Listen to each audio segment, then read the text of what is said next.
Mi nombre es Carolina Mendoza y durante los últimos 15 años he sido administradora de uno de los fondos fiduciarios más grandes de México.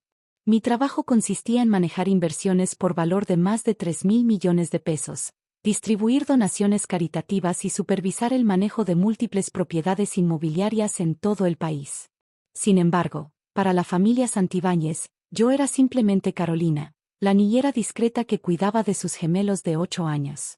Lo que ellos no sabían era que su opulenta mansión en Las Lomas, sus autos de lujo, sus vacaciones en Europa y su membresía en el club de golf más exclusivo de la ciudad estaban siendo financiados por mi dinero. Todo comenzó hace 3 años cuando decidí tomarme un descanso de mi carrera en finanzas después de que mi esposo muriera en un accidente automovilístico. Necesitaba tiempo para procesar mi dolor y encontrar un nuevo propósito en la vida. Mi abogado y consejero financiero, Roberto Villas, sugirió que usara mi tiempo libre para hacer trabajo filantrópico directo. Carolina, tienes la oportunidad única de ayudar a familias necesitadas de manera personal, me había dicho durante una de nuestras reuniones en su oficina. En lugar de solo escribir cheques, podrías involucrarte directamente en sus vidas. La familia Santibáñez había llegado a mi atención a través de una fundación benéfica que apoyaba a familias afectadas por crisis económicas.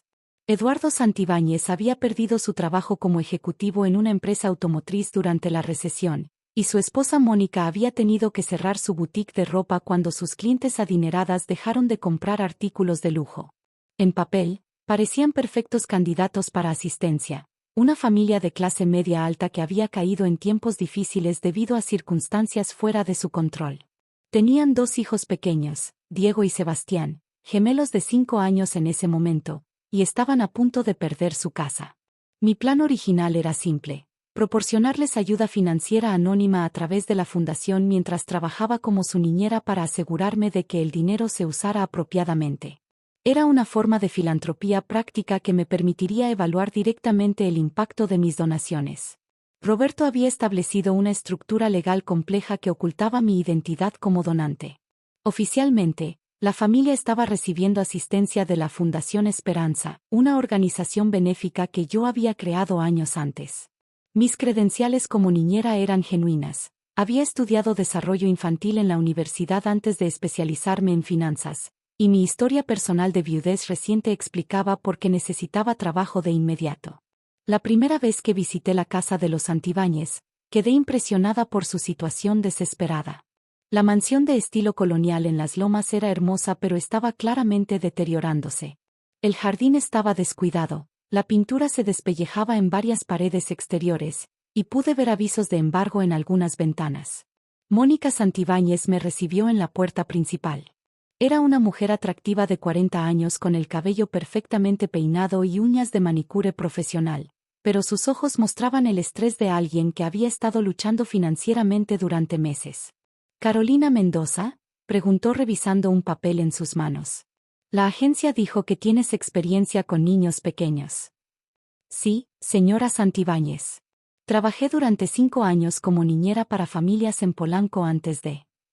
Hice una pausa deliberadamente, antes de que mi situación personal cambiara. Entiendo. Por favor, pasa. El interior de la casa confirmó mis observaciones iniciales. Los muebles eran de alta calidad pero obviamente habían visto mejores días. Había espacios vacíos en las paredes donde claramente habían colgado cuadros costosos, probablemente vendidos para generar efectivo rápido. Los niños están en el jardín, explicó Mónica mientras me conducía a través de la sala. Son buenos chicos, pero han estado difíciles últimamente. Los cambios en la familia han sido estresantes para todos. Encontramos a Diego y Sebastián jugando en un columpio oxidado en el patio trasero. Eran niños hermosos con ojos grandes y curiosos que inmediatamente me recordaron porque siempre había querido tener hijos propios. Niños, vengan a conocer a Carolina, llamó Mónica. Ella va a ser su nueva niñera. Los gemelos se acercaron tímidamente. Diego, que era ligeramente más alto, habló primero. ¿Por qué necesitamos una niñera? Mamá siempre está en casa. Era una pregunta perspicaz para un niño de 5 años. Mónica se sonrojó ligeramente. Mamá va a estar muy ocupada buscando trabajo, explicó. Carolina va a asegurarse de que ustedes estén seguros y felices mientras tanto. Durante las siguientes semanas, establecí mi rutina con la familia. Llegaba a las 7 de la mañana, preparaba el desayuno para los niños, los llevaba al colegio, los recogía por la tarde, y me quedaba hasta que Eduardo regresaba de sus entrevistas de trabajo alrededor de las 6 de la tarde. Lo que observé durante este periodo me sorprendió y me decepcionó profundamente. En lugar de usar la asistencia financiera que estaban recibiendo de mi fundación para necesidades básicas, Eduardo y Mónica la gastaban en mantener las apariencias de su estilo de vida anterior. Compraban ropa de diseñador, cenaban en restaurantes caros, y contrataban servicios de limpieza y jardinería que claramente no podían permitirse. Cuando llegaba por las mañanas, frecuentemente encontraba recibos de compras extravagantes dejados sobre los mostradores de la cocina. Mónica había gastado 3,000 pesos en un solo tratamiento facial en un spa de lujo. Eduardo había comprado una botella de whisky de 600 pesos para impresionar en una entrevista de trabajo. Mientras tanto, los niños llevaban zapatos con agujeros en las suelas y sus mochilas escolares se estaban deshaciendo. La despensa estaba frecuentemente vacía de alimentos nutritivos, pero la bodega estaba llena de vinos caros que Eduardo compraba para ocasiones especiales. Mi primer instinto fue confrontarlos directamente sobre sus prioridades, pero sabía que eso revelaría mi verdadera identidad. En su lugar, comencé a documentar cuidadosamente cómo gastaban el dinero, tomando fotos discretas de recibos y facturas. La situación se deterioró rápidamente cuando la segunda fase de mi asistencia financiera llegó. Suficiente dinero para que Eduardo comprara un auto nuevo y Mónica reabriera su boutique. En lugar de ser conservadores con estos recursos, los Santibáñez los vieron como una licencia para gastar aún más extravagantemente.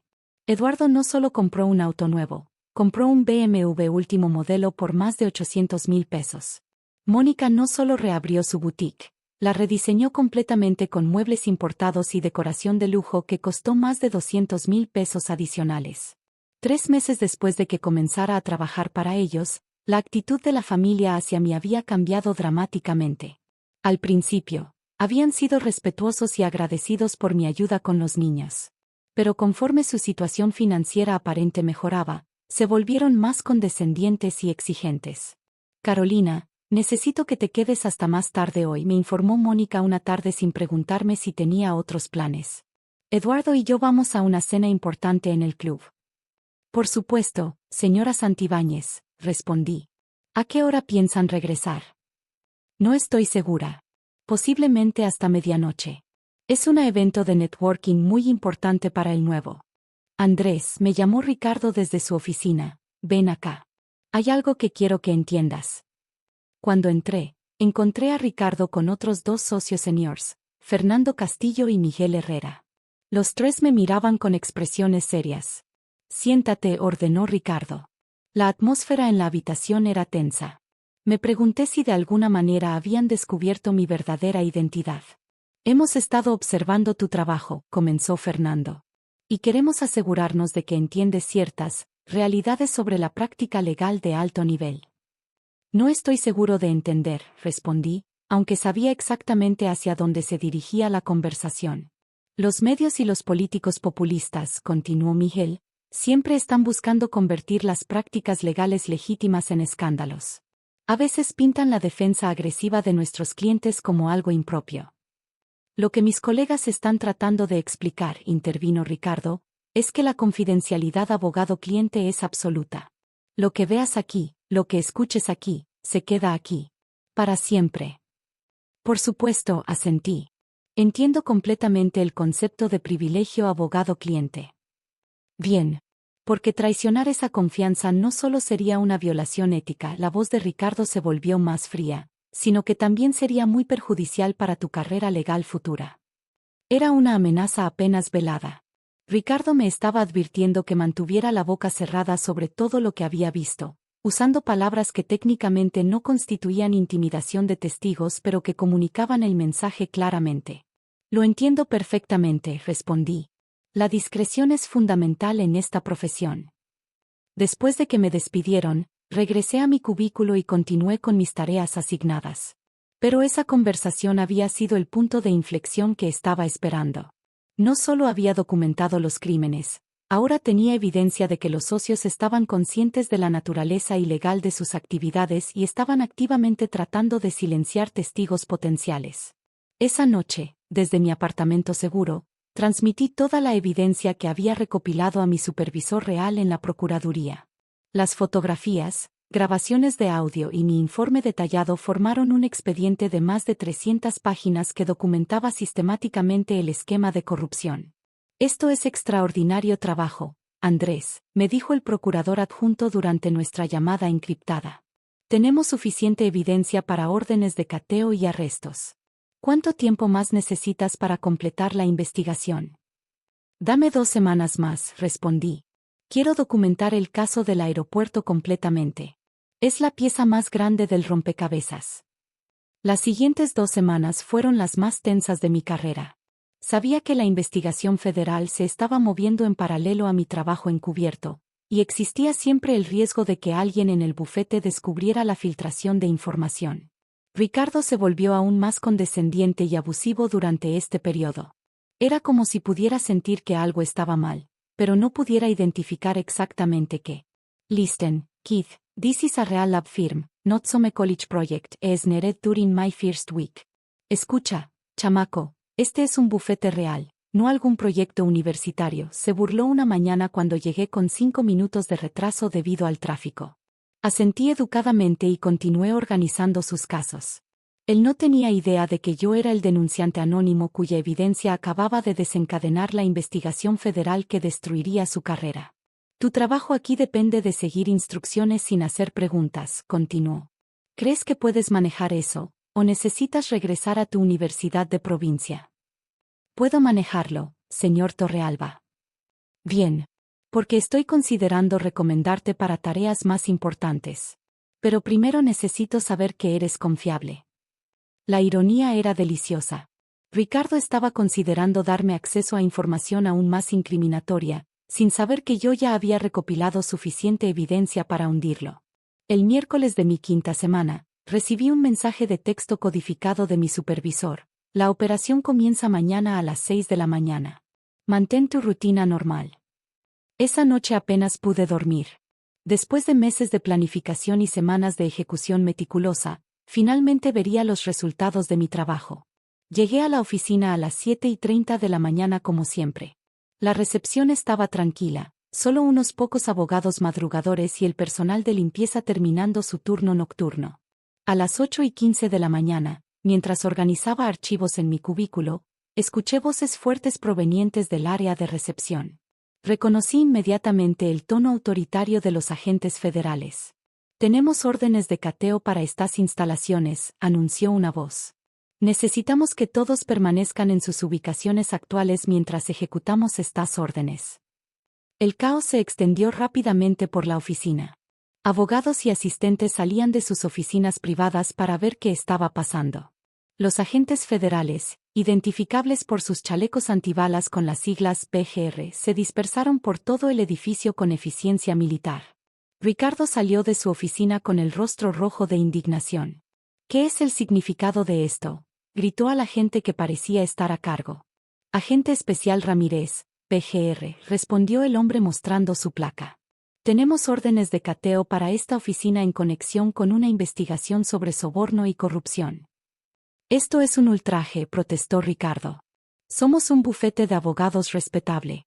Exijo hablar con sus superiores. Señor, va a tener muchas oportunidades de hablar con nuestros superiores, replicó el agente Ramírez. Comenzando ahora. Ricardo Torrealba Jr., está usted arrestado por soborno, lavado de dinero y conspiración para defraudar al gobierno federal. 2 agentes se acercaron a Ricardo con esposas. Su expresión cambió de indignación a shock cuando se dio cuenta de que esto no era una investigación de rutina. Esto es ridículo, farfulló. No tienen evidencia de nada. En realidad, tenemos evidencia extensa, respondió el agente Ramírez. Incluyendo documentos fotografiados, grabaciones de audio y testimonio de un testigo infiltrado. Ricardo miró a su alrededor desesperadamente, sus ojos escaneando las caras de sus empleados como si tratara de identificar al traidor entre ellos. Su mirada se detuvo en mí por un momento, pero rápidamente pasó a otros. Después de todo, Yo era solo el interno incompetente de la Universidad de Provincia. Mientras esposaban a Ricardo, continué organizando archivos en mi escritorio como si fuera un día normal. Era importante mantener mi tapadera hasta que la operación estuviera completamente terminada. Fernando Castillo y Miguel Herrera también fueron arrestados en los siguientes minutos. El bufete más prestigioso de la ciudad se había convertido en una escena del crimen en menos de una hora. Todos los empleados deben permanecer en sus ubicaciones para ser entrevistados, anunció otro agente. Durante las siguientes 4 horas, agentes federales confiscaron computadoras, archivos y documentos. Entrevistaron a cada empleado del bufete, desde los socios hasta los conserjes. Cuando llegó mi turno, fui escoltado a una sala de conferencias donde me esperaba el agente Ramírez. Andrés Vega dijo consultando sus notas. Empleado desde hace 5 semanas. Trabajo principalmente con Ricardo Torrealba Jr. Sí, señor. ¿Has observado alguna actividad irregular durante tu tiempo aquí? Era una pregunta de rutina diseñada para mantener mi tapadera intacta. Más desesperados. Trataron de vender algunos de sus lujos recién adquiridos, pero descubrieron que los autos de lujo y la ropa de diseñador se deprecian rápidamente. El BMW que Eduardo había comprado por 800,000 pesos apenas valía 500,000 en el mercado de autos usados. Mónica intentó conseguir un préstamo usando su boutique como garantía, pero los bancos no estaban interesados en un negocio que había estado operando solo durante 3 meses sin mostrar ganancias reales.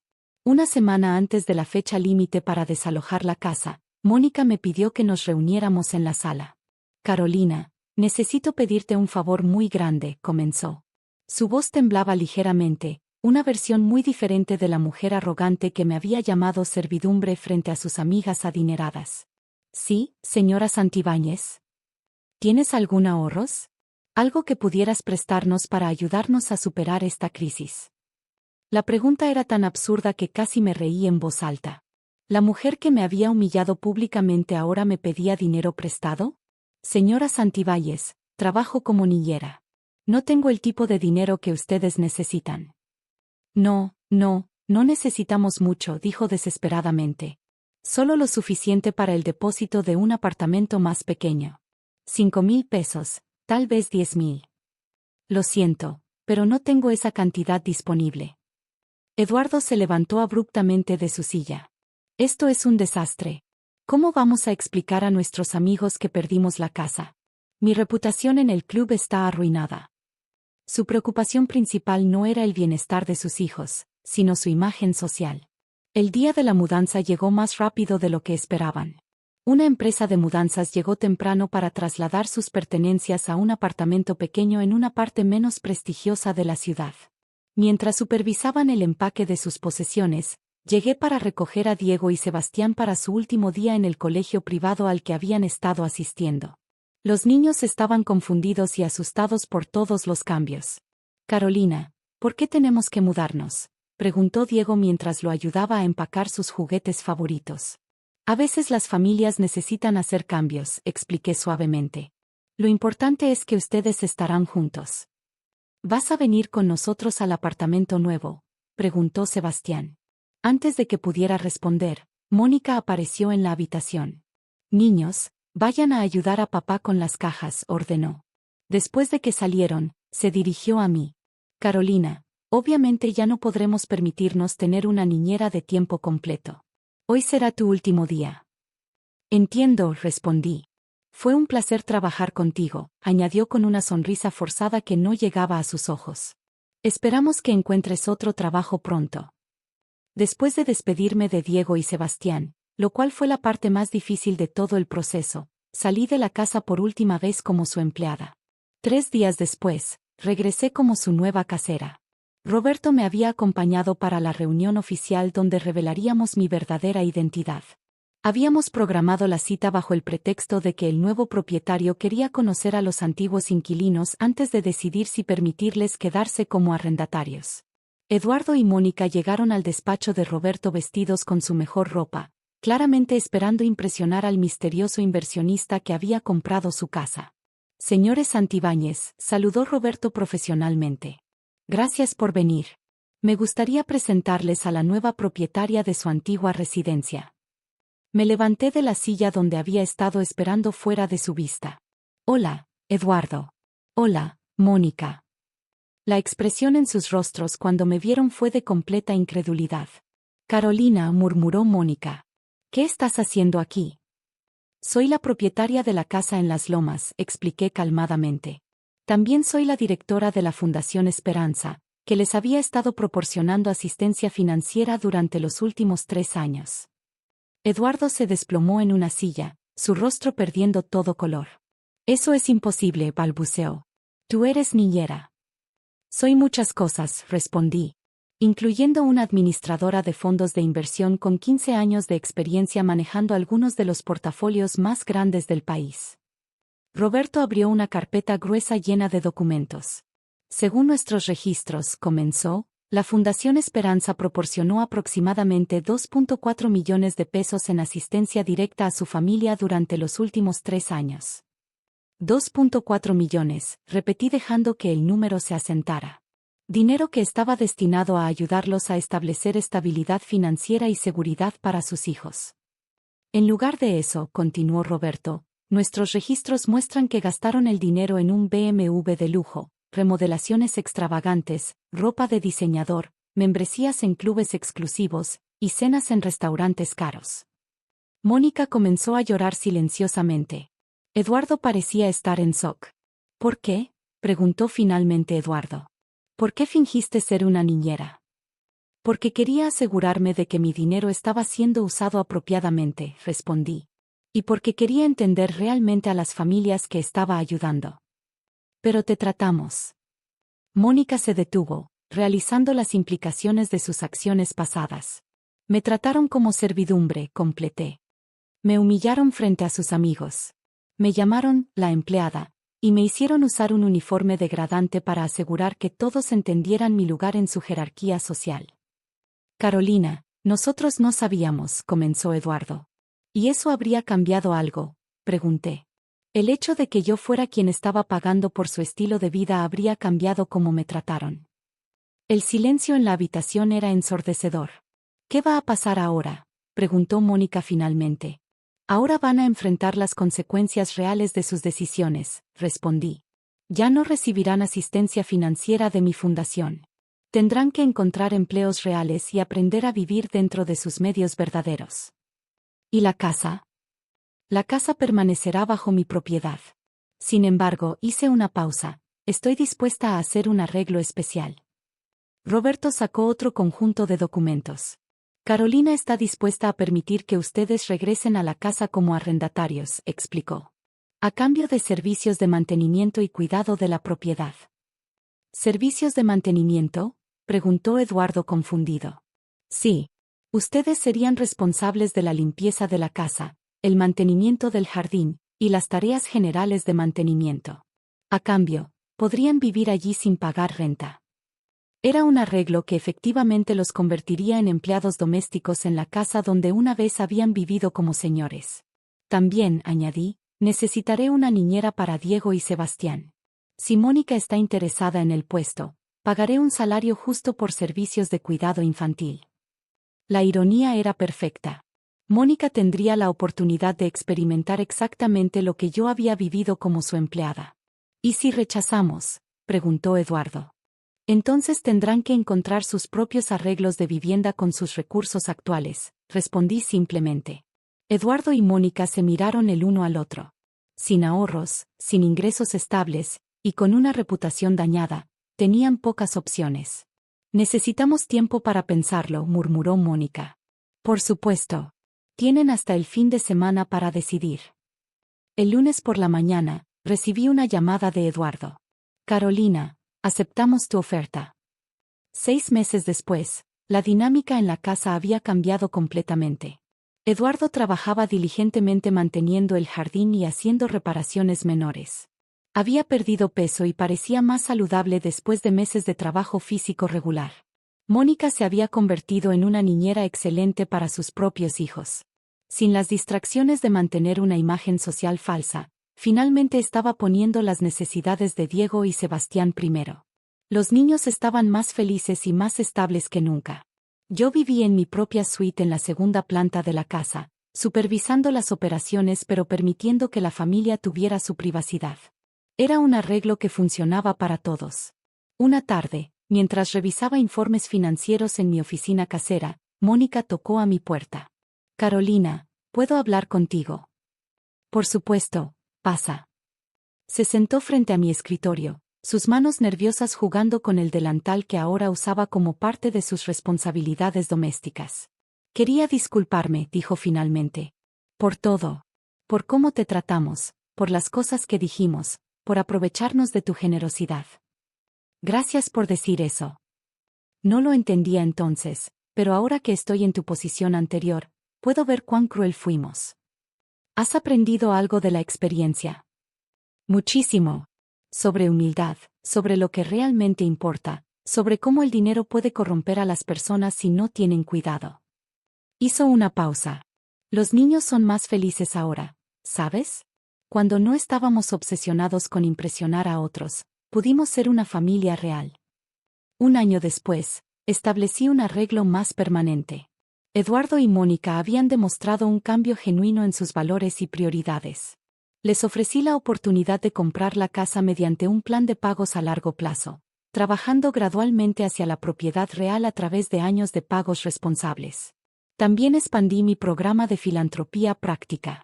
Inspirada por mi experiencia con la familia Santibáñez, comencé a colocar administradores de fondos encubiertos en múltiples familias beneficiarias para asegurar que la asistencia financiera se usara apropiadamente.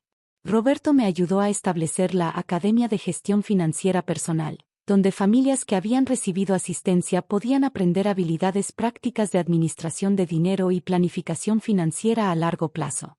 Mónica se convirtió en una de nuestras instructoras más efectivas, compartiendo su propia historia de cómo el dinero fácil casi destruyó a su familia y cómo aprendieron a valorar la seguridad financiera real sobre la ostentación superficial. Durante la inauguración oficial de la Academia, Mónica dio un discurso que resumió perfectamente las lecciones de nuestro viaje compartido. Solía pensar que el dinero era la solución a todos los problemas, dijo frente a una audiencia de familias beneficiarias.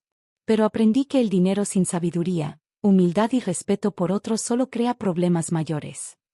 Hizo una pausa y me miró directamente. También aprendí que la verdadera riqueza no está en lo que tienes, sino en cómo tratas a las personas, especialmente a aquellas que crees que tienen menos poder que tú. Ahora, cuando evalúo nuevas familias para asistencia financiera, no solo miro sus necesidades económicas. Evalúo su carácter, sus valores, y su capacidad de crecimiento personal. Porque descubrí que la filantropía más efectiva no es simplemente dar dinero a las personas. Es dar oportunidades para que las personas se conviertan en las mejores versiones de sí mismas.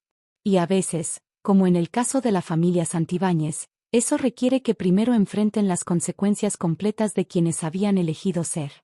La humillación que experimenté como su empleada se transformó en una lección invaluable sobre la importancia de tratar a todas las personas con dignidad y respeto, independientemente de su posición social aparente. Porque nunca se sabe cuándo la servidumbre podría resultar ser la persona que controla tu destino.